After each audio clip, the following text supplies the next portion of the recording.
പുതിയ social media കാലത്ത് ഒരു പുതിയ സബ് കൾച്ചർ രൂപം കൊണ്ടിട്ടുണ്ട്. ആ സബ് കൾച്ചർ എന്താണെന്ന് വെച്ചാൽ സ്ത്രീകൾക്ക് ഈ കാലത്ത് കൂടുതലായ അവകാശങ്ങൾ കിട്ടുന്നു. നിയമം അവരോടൊപ്പമാണ്, സൊസൈറ്റി അവരോടൊപ്പമാണ്.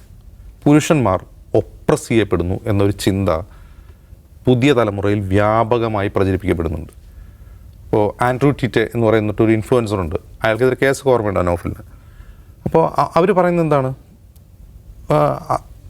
പുരുഷന്മാരുടെ അവകാശത്തിന് വേണ്ടി ആരും സംസാരിക്കുന്നുള്ളൂ. ഇപ്പോൾ കേരളത്തിലൊക്കെ അതിൻ്റെ ഒരു ട്രെൻഡുണ്ട്. രാഹുൽ ഈശ്വർ മുതൽ കുറേ അധികം ആളുകൾ പുരുഷാവകാശ പ്രവർത്തകരായിട്ട് രംഗത്ത് വരുന്നുണ്ട്. ഇൻസൽ എന്ന് പറയുന്ന വേറൊരു സബ് കൾച്ചറുണ്ട്. ഇൻസൽ എന്ന് വെച്ചാൽ ഇൻവോളണ്ടറി സെലിബസി എന്നാണ് അതിൻ്റെ അർത്ഥം. എന്ന് വെച്ചാൽ ലോകത്തെ 80% സ്ത്രീകൾ 20% പുരുഷന്മാരിലേക്കാണ് അട്രാക്റ്റഡ് ആവുന്നത്. പെണ്ണുങ്ങൾക്കെല്ലാം സ്ത്രീകൾക്കെല്ലാം അട്രാക്ഷൻ തോന്നുന്നത് കേവലം 20% പുരുഷന്മാരാണ്. അവർ ജനറ്റിക്കലി അവർ ഹാൻഡ്സമാണ്, അവർക്ക് മുടിയുണ്ട്, നല്ല മസിലുണ്ട്, കാണാൻ സുന്ദരന്മാരാണ്, നല്ല കളറുണ്ട്, അവരിൽ പണമുണ്ടാവും. സ്ത്രീകളെ അട്രാക്റ്റ് ചെയ്യാനുള്ള സവിശേഷതകളെല്ലാമുള്ള ആ 20% ആണുങ്ങളിലേക്കാണ് 80% സ്ത്രീകളും അട്രാക്റ്റഡ് ആവുന്നത്. അതുകൊണ്ട് എന്താ സംഭവിക്കുക, ബാക്കി 80% വരുന്ന ആണുങ്ങൾക്ക് പെണ്ണ് കിട്ടുന്നില്ല. ഇതൊരു കോംപ്ലക്സ് ആയിട്ടുള്ള സിറ്റുവേഷനാണ്. പുതിയ തലമുറയിലെ ആൺകുട്ടികൾക്ക് പങ്കാളികളെ കണ്ടെത്താൻ കഴിയുന്നില്ല എന്നുള്ളൊരു സിറ്റുവേഷനുണ്ട്. അതിന് ഇപ്പോൾ കേരളത്തിൻ്റെ പശ്ചാത്തലത്തിൽ അതിന് പല കാരണങ്ങളുണ്ട്. ഒന്ന്, സ്ത്രീകൾ കുറേ കൂടി വോക്കാവുന്നു. അവർ ജോലി ചെയ്യാൻ, ഓവർ മാരേജ് ജോലിക്ക് അവർ പ്രാധാന്യം കൊടുക്കുന്നു. അതുകൊണ്ട് അവർ കല്യാണം വൈകിപ്പിക്കുന്നു, കല്യാണമേ കഴിക്കാതിരിക്കുന്നു. അങ്ങനെ പല പ്രശ്നങ്ങളാൽ പെണ്ണ് കിട്ടാണ്ടിരിക്കുന്ന ഒരു പ്രശ്നമുണ്ട്.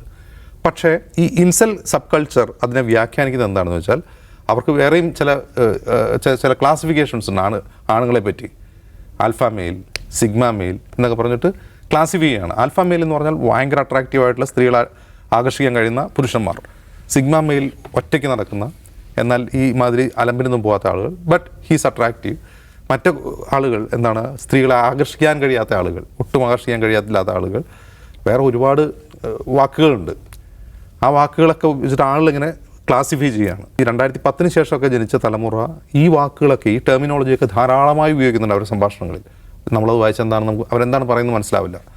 ഇതിനർത്ഥം ഈ ഐഡിയോളജി ഉണ്ടല്ലോ, അതായത് പുരുഷന്മാർ ഓപ്രസ് ചെയ്യപ്പെടുന്നു, സ്ത്രീകൾക്ക് കൂടുതൽ അവകാശങ്ങൾ കിട്ടുന്നു, ഈ ഒരു ഐഡിയോളജി ഈ പുതിയ തലമുറ സ്വീകരിക്കുന്നതിന് നിർബന്ധമായ അർത്ഥമില്ല. ടെർമിനോളജി ധാരാളമായി ഉപയോഗിക്കുമ്പോൾ ഈ സ്ത്രീകളൊക്കെ ഭയങ്കര അവകാശങ്ങൾ കൂടുതലാണ്, അതുകൊണ്ട് ഞങ്ങൾ സ്ത്രീകളെ അപമാനിച്ച് കളയാം എന്നൊക്കെ ഈ പുതിയ കുട്ടികൾ തീരുമാനിക്കുന്നതിന് അർത്ഥമില്ല. പക്ഷേ ഇതിങ്ങനെ ഇൻഫിൽട്രേറ്റ് ചെയ്യപ്പെടുന്നുള്ളതാണ്. നമ്മളൊരു ടെർമിനോളജി നിരന്തരം ഉപയോഗിക്കുകയാണെന്നിരിക്കട്ടെ, ഒഫൻസീവായിട്ടുള്ള ഒരു ടെർമിനോളജി നമ്മുടെ നിത്യജീവിതത്തിൽ നിരന്തരം ഉപയോഗിക്കുമ്പോൾ ഈ ഐഡിയോളജി അരിച്ചരിച്ച് അവരുടെ മനസ്സിലേക്ക് ഇറങ്ങുന്നുണ്ട്. അതാണ് യഥാർത്ഥത്തിൽ അഡോളസൻസ് എന്ന് പറഞ്ഞ സീരീസിൻ്റെ പ്രമേയം.